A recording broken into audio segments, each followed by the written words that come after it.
অজয় দা, আপনাকে আমাদের অনুষ্ঠানে স্বাগত জানাচ্ছি। ধন্যবাদ। দাদা, দূরে থাকলেও তো আপনি দেশের সব খবরই রাখেন। আইন শৃঙ্খলা পরিস্থিতির যে অবস্থা বর্তমানে দেশে, এটা নিয়ে আমরা গত বেশ কয়েকদিন ধরে বেশ উদ্বিগ্ন। এবং এর আসলে কারণটা কি এটা বোঝা যাচ্ছে না। আমরা একটা জিনিস দেখছি, যে যেমন আমি একটা ঘটনা বলি আপনাকে, যে রংপুরের স্কুল শিক্ষক গণপতি চক্রবর্তী যে সপরিবারে মারা গেলেন, এটা নিয়ে নানা ধরনের ঘটনা। প্রথম দেখলাম যে পুলিশ খুব দ্রুততার সঙ্গে, অবিশ্বাস্য দ্রুত গতিতে সবকিছু উদ্ধার করে ফেললেন। পুলিশ কমিশনার একটা প্রেস ব্রিফিং করলেন। প্রেস ব্রিফিং করতে করতে উনি চোখ দিয়ে পানিও ফেললেন, কান্নাকাটিও করলেন। আমি নিজেটা দেখেছি, দেখে আমি নিজে একটু আপ্লুত হয়ে গিয়েছিলাম যে একজন পুলিশ কর্মকর্তা সিরিয়াসলি। পরে দেখলাম যে এটা নিয়ে সন্দেহ। আবার ময়না তদন্তের মধ্যে যা তথ্য পাওয়া গেল তার সঙ্গে অনেক কিছু মেলে না। তো এর বাইরে আমরা কিছুদিন আগে দেখেছিলাম সিলেটেও এরকম একটা হত্যা হচ্ছে সপরিবারে। ইদানিং যেন সপরিবারে, পুরো পরিবারের সবাইকে মেরে ফেলা হচ্ছে। ওইটার রহস্য এখন উদ্ঘাটিত হয়নি। এটা যেটা হয়েছে রংপুরেরটা, এটা রহস্য উদ্ঘাটিত হয়েছে কিনা সেটাও তো ক্লিয়ার না। এটা কি রহস্যের উদ্ঘাটন বলবো, নাকি ঘটনার প্রকৃত ঘটনাকে আড়াল করার চেষ্টা বলবো, কিছু তো বুঝতে পারছি না। তো আমার কথাটা হলো কি, এই যে সপরিবারে হত্যা করার যে একটা প্রবণতা যেটা আমরা লক্ষ্য করছি, শিশুটাও বাদ যাচ্ছে না। এর পেছনে কি আপনার মনে কি মনে করেন? আমাদের তো উর্বর মনে অনেক কিছু আসে। আপনি কি ভাবছেন এগুলোকে নিয়ে? আপনাকে আমি ধন্যবাদ জানাই প্রসঙ্গটি তুলবার জন্য। অত্যন্ত হৃদয় বিদারক, বেদনা বিধুর একটা ঘটনা। কিন্তু আপনি যখন বললেন যে পুলিশের কান্না, সেটা দিয়েই আমি একটু বলি। ছেলেবেলা থেকে না আমার একটা সন্দেহ আছে, এবং এই সন্দেহটা কিভাবে হয়েছে ধরেন, আহ, আমি যখন বাচ্চারা অন্য খেলা খেলতো, আমি পত্রিকা পত্রিকা খেলতাম।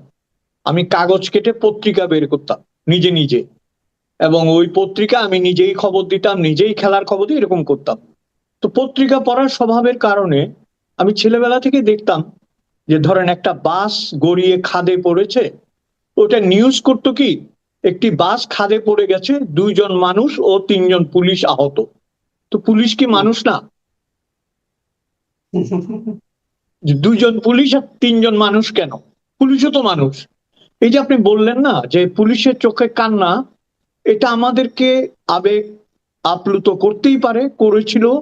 কিন্তু তারপরেই আমরা দেখলাম প্রচুর কারণ সৃষ্টি হচ্ছে, যেটা এই কান্নাকে অবসলিউট করে দিচ্ছে, কুমিরের কান্না হিসেবে ভাবতে আমাদেরকে বাধ্য করছে। এখন দেখুন, পুলিশ হচ্ছে আমাদের দেশে অত্যন্ত, আমি বলবো তাদের, আমাদের অনেক আত্মীয় স্বজন পুলিশে কাজ করে, আমাদের অনেক বন্ধু ছিল পুলিশে, এখনো আছে। তো এটা তো মানতে হবে যে পুলিশও মানুষ, পুলিশেরও হৃদয় আছে। কিন্তু প্রশ্ন হচ্ছে, পুলিশ একটা রেজিমেন্টেড ফোর্স, তারা তাদের আইন এবং ধারার বাইরে যেতে পারে না, এবং যেটা স্ক্রিপ্ট থাকে সেটাই তার পাঠ করে। তো আপনার এই হৃদয় বিদারক ঘটনাটা আপনি যেটা বললেন, যে অত্যন্ত সাংঘাতিক একটা প্রশ্ন আপনি করেছেন, যেটা কি মনে হয়, আপনি হয়তো জানেন মাত্র কিছুদিন আগে জাতিসংঘে বলা হয়েছে বাংলাদেশে জঙ্গি গোষ্ঠীরা আবার চেষ্টা করছে তৎপর হবার জন্য, তাদের কাছে রিপোর্ট আছে এবং সংগঠিত হচ্ছে দেশের আনাচে কানাচে। এই যে বললেন পরিবার সহ মেরে ফেলা, একেবারে আমি যদি খোলামেলা কথা বলি, যে বাংলাদেশের সংখ্যালঘুদের উপর যে নির্যাতনটা হচ্ছে, বিশেষ করে হিন্দু সম্প্রদায়ের উপর, এইটাকে আপনি স্বাভাবিক প্রক্রিয়া বা বিচ্ছিন্ন ঘটনা কোনোটা বলার কোনো কারণ নেই, কিন্তু অত্যন্ত লজ্জাজনক। এবং কোন পরিস্থিতিতে গেছে দেখেন, যদি আমরা একটু রূপক অর্থে বলি, মেয়েটির নাম ছিল আগামী। আগামী মানে ভবিষ্যৎ। আগামীকে শেষ করে দেওয়া হয়েছে, ভবিষ্যৎকে শেষ করে দেওয়া হচ্ছে বাংলাদেশে। আপনি দেখেন একটা স্কুল শিক্ষক, রিটায়ার্ড, 65 বছরের বয়স তার, যা দেখলাম তার ওয়াইফের বয়স 50+ বা ইত্যাদি। তো সর্বনাশ হচ্ছে। শেষ যে রিপোর্টটি, ডোমের যে সাক্ষাৎকার 71 টিভির সাথে, ওটা আমি শুনলাম পুরা। ডোম মানে তো জানেন যে যারা মরা পোড়ায় বা মরার সৎকার করে তারা। সে যে বলছে যে বীর্য আছে, কি মারাত্মক অভিযোগ দেখেন। বলছে মেয়েটির এবং ভদ্র মহিলার ভেজাইনাতে বা যাই হোক, আমরা এইসব শব্দে যেতে চাই না। সেখানে যে পাওয়া গেছে আলামত, মানে এগুলো মানে কি? মানে হচ্ছে ধর্ষণ করা হয়েছে। এবং আমি একটা কথা একটু মানে বিনয়ের সাথে জানতে চাই, হঠাৎ করে আপনার এই যে ভদ্রলোক যারা 4 জন মারা গেলেন, তারা সবাই চক্রবর্তী, পুলিশের যিনি রহস্য ইয়ে করবেন, সমাধান করবেন, তিনিও আপনার হিন্দু মানুষ দেখা গেল। কি যেন নাম, সনাতন। তারপরে সাক্ষী ধরে আনা হলো, তাও হিন্দু। তারপরে দেখা গেল আপনার যে 2 জনকে সাসপেক্ট করা হয়েছে, ধরে নিয়ে গেছে, তারাও হিন্দু। ডোমও হিন্দু। রংপুরে তো হিন্দু আসলো কোত্থেকে হঠাৎ করে? এটাই তো বুঝতে পারছি না। রংপুর হঠাৎ হিন্দুপূর্ণ এবং আপনার অন্য সম্প্রদায় শূন্য হয়ে গেল কি করে? স্ক্রিপ্ট একটু বাস্তবমুখী এবং একটু মানে কি বলবো, রিয়ালিটি সম্পন্ন হলে ভালো হয়। এই স্ক্রিপ্ট দিয়ে কিন্তু শাক দিয়ে তো মাছ ঢাকা যাবে না। সবচেয়ে যেটা করুন সেটা হচ্ছে যে আমরা হিন্দু মুসলমান প্রশ্নে না যাই। এটা কি সবার জন্য বিপদ সংকেত নয়? আপনার বাড়িতে আপনি আপনার পরিবার সহ অনিরাপদ, আপনার পরিবারকে হয় ধর্ষণ করা হয়েছে, অথবা ইয়াবা খেয়ে হত্যা করা হয়েছে, অথবা অন্য কোনো কারণে হত্যা করা হয়েছে, কিন্তু এই ক্লিনজিং বা এই হত্যাকাণ্ড বন্ধ করতে না পারা, এই ব্যর্থতা তো সরকারকে নিতে হবে। আইন শৃঙ্খলার যে সিলেটে যেটা ভয়াবহ হয়েছিল, পরিস্থিতি বাংলাদেশে।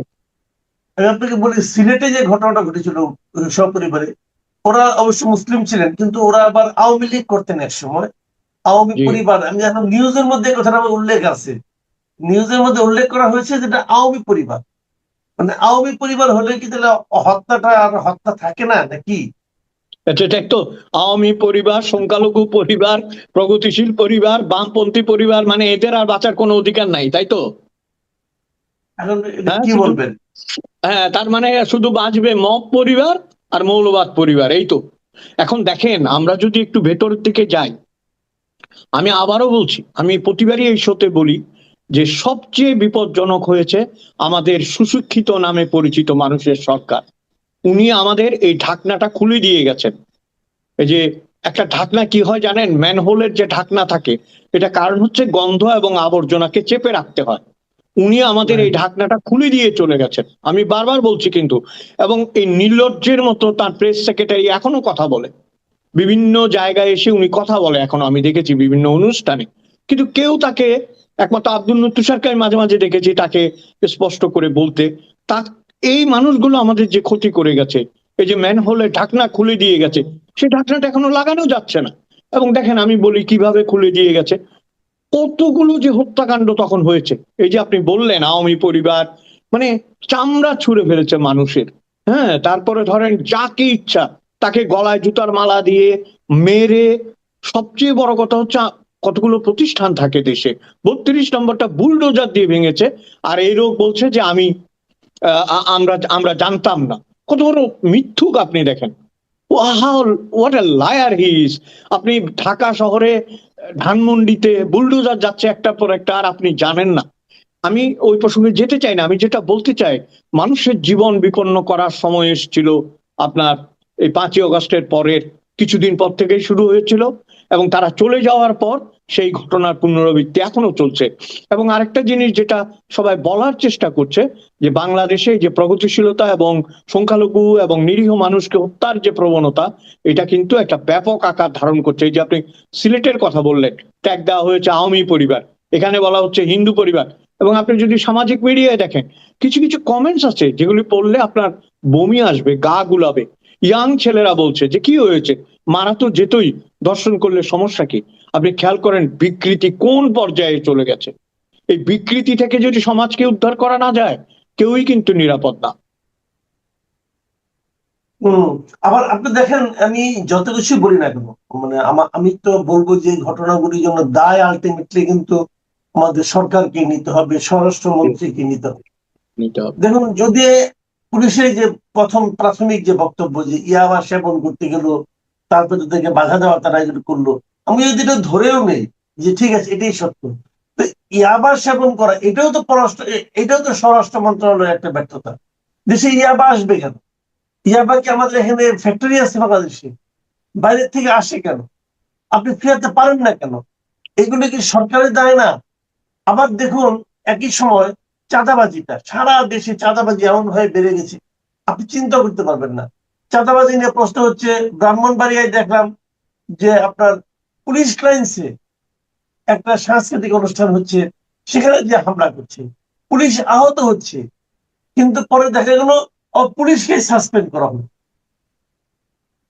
তো এর মাধ্যমে কি তাদেরকে আশ্রয় দেওয়া হচ্ছে না?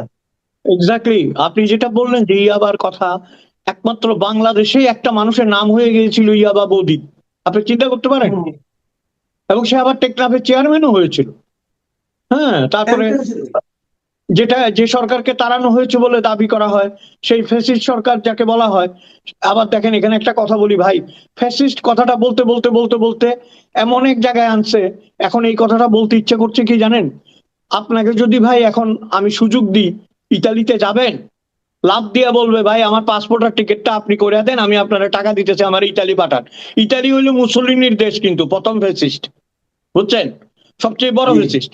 আচ্ছা, এবার যদি আপনারে বলি যে আচ্ছা ভাই, ইতালির থেকেও একটা ভালো জায়গা আছে, যাইবেন জার্মানিতে, তখন তো আর 3 লাখ দিয়া করবেন, 20 লাখ টাকা বাড়াইয়া দিলাম, আমার জার্মানিতে দেন।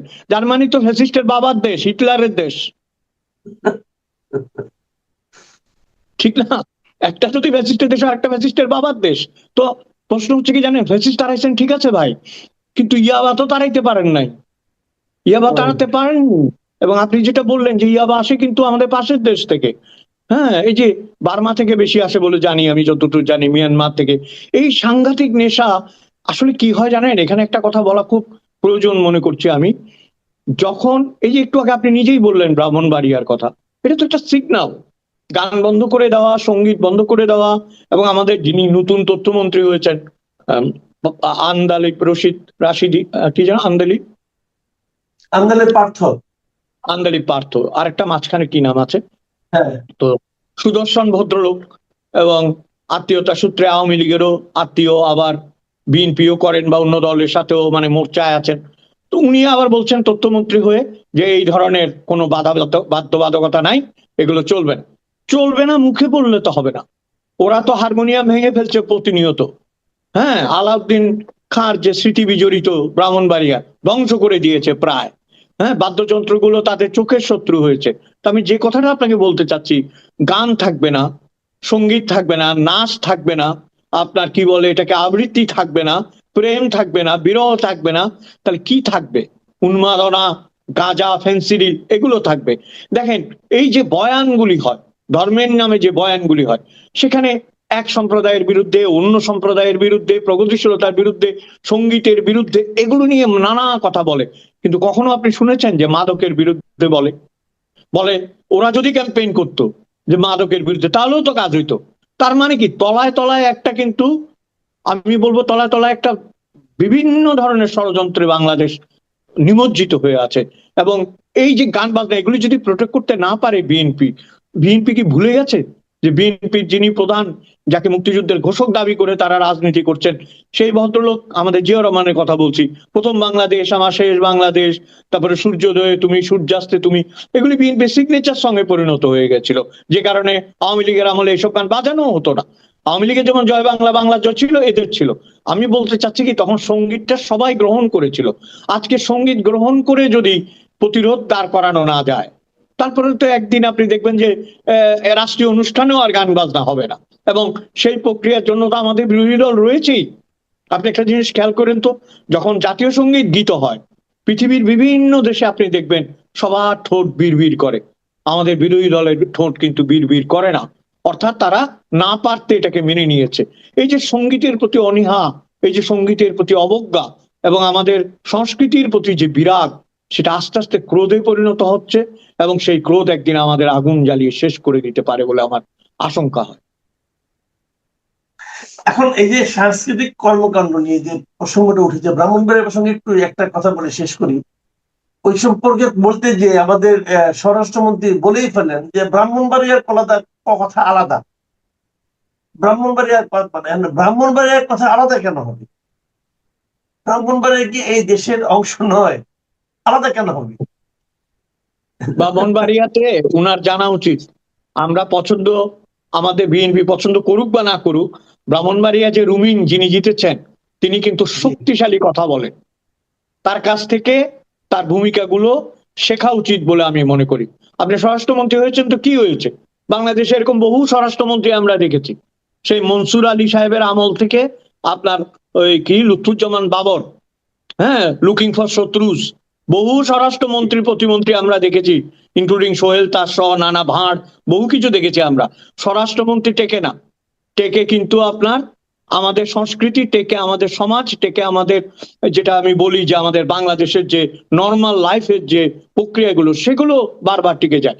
ব্রাহ্মণবাড়িয়া কেন জানি না, ব্রাহ্মণবাড়িয়া আপনার বিভিন্ন সময় থেকে, আজকে বহু সময় থেকে, ইভেন গত সরকারের আমলেও যারা দীর্ঘ সময় ক্ষমতায় ছিল তাদের আমলেও ব্রাহ্মণবাড়িয়া একটা অগ্নিকুণ্ডের মতো হয়ে আছে।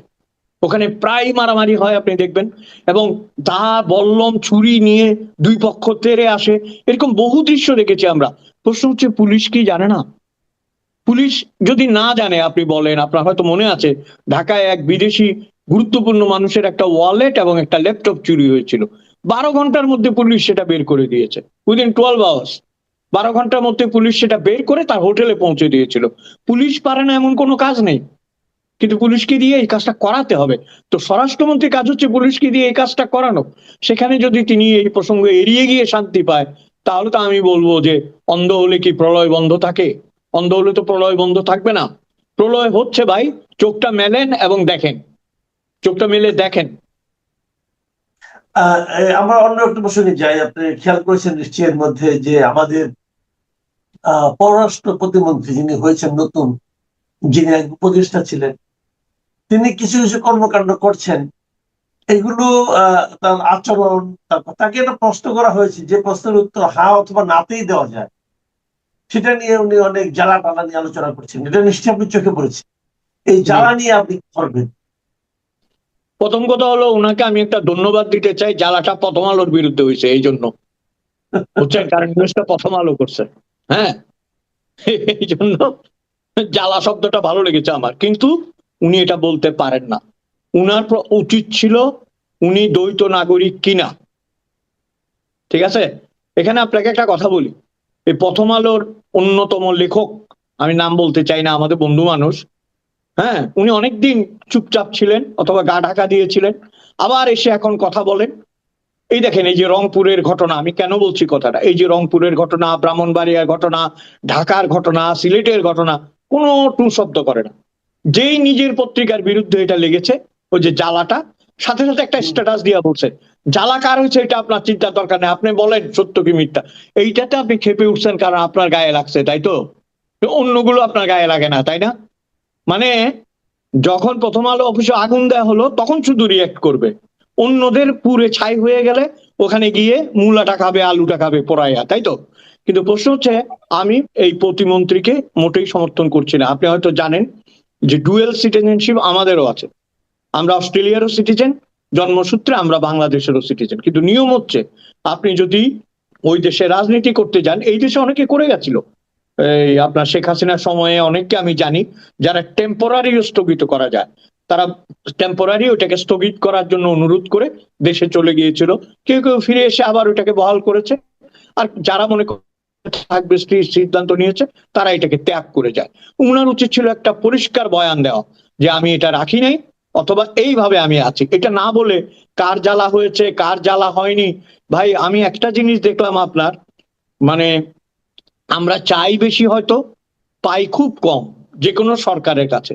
আমাদের জনগণের অত্যন্ত ন্যায্য চাওয়াটাও অত্যন্ত কম করে পাওয়া হয়। এই জন্য আমি অনুরোধ করব, আমাদের ওই গল্পটা মনে রাখতে হবে, আপনি বোধহয় গল্পটা জানেন, যে এক চেয়ারম্যানের কাছে, মানে স্থানীয় লোকাল মোরালের কাছে এক লোক তার ব্যক্তিগত নিরাপত্তার জন্য কামান চাইয়ে একটা দরখাস্ত দিয়েছিল, কামান। জি জি। তো ওই লোক তাকে ঢাকায় আনছে, বলে যে ওই তোমার ব্যক্তিগত নিরাপত্তার জন্য তুমি একটা পিস্তল চাইতে পারো, তুমি একটা বড় জোর স্টেন গান চাইতে পারো, মেশিন গান চাইতে পারো, কামান চাও কেন মিয়া? কামান তো যুদ্ধে ব্যবহার হয়।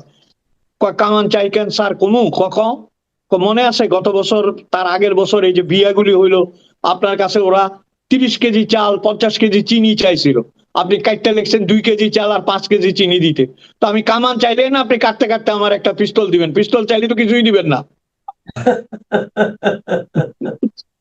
তো কামান কমে কমে পিস্তল হবে, আমাদের চাওয়া বাড়াতে হবে। আমাদের কথা বলতেই হবে। আমি আমাদের বলতে বলছি কি জানেন, আমরা তো ধরেন একটা নিরাপদ ভূমিতে থাকি, দেশের মানুষের জন্য, আপনাদের জন্য, পরিচিত মানুষদের জন্য। আমি খুবই অকপটে আপনাকে বলছি, বহু মানুষের এই ঘটনায় আস্থা নষ্ট হয়ে গেছে। মানুষের যে স্বপ্ন আছে, একটা বাড়ি বানাবে, থাকবে, মানে রাষ্ট্র কেন নির্মাণ হয় আপনার, আমরা সিরিয়াস কথা না গেলেও রাষ্ট্র তো একটা সংজ্ঞা ভাই। রাষ্ট্র হচ্ছে একটা থিওরি। আপনি এই যে ল্যান্ডটা দেখেন, এই ল্যান্ডটাকে নির্ধারণ করা হয়েছে একটা সংজ্ঞা অনুযায়ী যে একটা রাষ্ট্র হবে, সেখানে একটা মানুষ থাকবে, সেখানে কিছু মানুষ থাকবে, সেখানে কিছু আইন থাকবে, সেখানে কিছু নিয়ম থাকবে, মানুষ নিরাপদে বসবাস করবে। তো সেটাই যদি না হয়, তাহলে রাষ্ট্রের সংজ্ঞা কি আক্রান্ত হচ্ছে না? এটা তো বুঝতে হবে। এই সরকারকে আমরা যতভাবেই দেখি না কেন, আস্তে আস্তে কিন্তু ওদের সময় হয়েছে জবাবদিহিতার।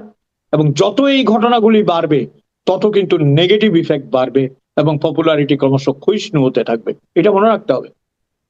আচ্ছা, আমরা অনেক সিরিয়াস কথা বলে ফেললাম, এখন একটু কম সিরিয়াস, নন জি। সিরিয়াস না, কম সিরিয়াস, একটা কম সিরিয়াস কথা বলি। আপনি নিশ্চয়ই খেয়াল করেছেন, আপনি এর মাঝখানে একটা আমরা দেখলাম যে বিটিভিতে নতুন একজন ডিজি নিয়োগ হয়েছেন, কাজী জেসিন। আমারও একসময় সহকর্মী ছিলেন উনি। তো হঠাৎ করে ওনার দুটো দৃশ্য আমার চোখে পড়লো। একটা দৃশ্য চোখে পড়লো, আমরা দেখলাম যে একটা অনুষ্ঠানে আমাদের সংস্কৃতি মন্ত্রী বেশ আগ বাড়িয়েই ওনার সঙ্গে মানে মাঝখানে একটা সিট ছিল ফাঁকা, সেই সিটের মাঝখান দিয়ে হাত বাড়িয়ে আগ বাড়িয়ে ওনার করমর্দন করছেন। আবার মানে এটা আমার কাছে একটা অস্বস্তি লাগলো, কিন্তু যে মানে যেভাবে উনি হাতটাকে টেনে করমর্দন করলেন, এটা নিয়ে বেশ সোশ্যাল মিডিয়াতে বেশ ট্রল হচ্ছে আর কি। তো এটার থেকে কোনো বিশেষ পুরো অর্থ দেখেন, মানে উনি তো একজন মন্ত্রী আর উনি একজন সরকারি কর্মকর্তা, তো কেন? দেখেন, আবেগের বেগ যখন বেড়ে যায়, তখন সেটা কোনো বয়স মানে না, বুঝতে পেরেছেন? হ্যাঁ, আরেকটা হচ্ছে, উনি বয়স্ক মানুষ বলে ধরেন যে রমণীর করতল স্পর্শ করা বা হাত স্পর্শ করার কি উনার কোনো স্বাদ হতে পারে না? এইভাবে যদি বিষয়টা দেখি তাহলে ঠিকই আছে। কিন্তু প্রশ্ন হলো, এটা তো একটু রসিকতার মতো হলো, কিন্তু মূল কথা হচ্ছে এটা কিন্তু মনে রাখা প্রয়োজন যে বিষয়টা দৃষ্টিকটু হচ্ছে কিনা।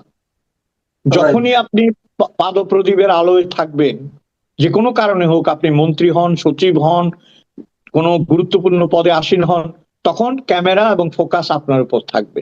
নিজেকে সংযত রাখা। আমি খেয়াল করেছি এটা, ওই মেয়েটা একটু বিব্রত হয়েছেন, কাজী জেসিন একটু বিব্রতই হয়েছেন মনে হয়েছে, এবং তার হাতটাকে এইভাবে ধরে রেখেছে এরকম করে। মানে জি ওই জি। গেস্টারটার প্রয়োজন ছিল না, ওই গেস্টারটা আমি কোনো কারণ দেখি নাই। ওইটা হাতে তালুটা ধরেও চমৎকার করে বলা যেত। এবং আমি যেটা বলি কি জানেন, স্পর্শে যদি স্নেহ থাকে সেটা যেমন বোঝা যায়, স্পর্শে যদি পবিত্রতা থাকে সেটাও তেমন বোঝা যায়। আমরা বলছি না যে এটা অপবিত্র ছিল বা কি ছিল আমরা জানি না, কিন্তু যে স্নেহের একটা স্পর্শ, সেটা যদি সেখানে দেখা যেত, তাহলে হয়তো এটা নিয়ে কোনো কথা উঠতো না।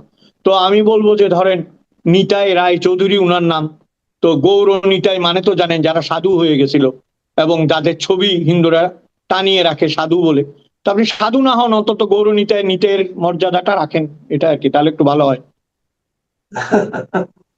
না, আমরা ওই বিভিন্ন রকম সাংস্কৃতিক কর্মকাণ্ড নিয়ে আপত্তি করছি এবং সংস্কৃতি মন্ত্রীর কর্মকাণ্ড নিয়ে আপত্তি করছি। আসলে ওনারা বলতে পারেন যে আমরা তাহলে যাবো কোন দিকে, এদিকে করলে সমস্যা, ওদিকে করলে সমস্যা।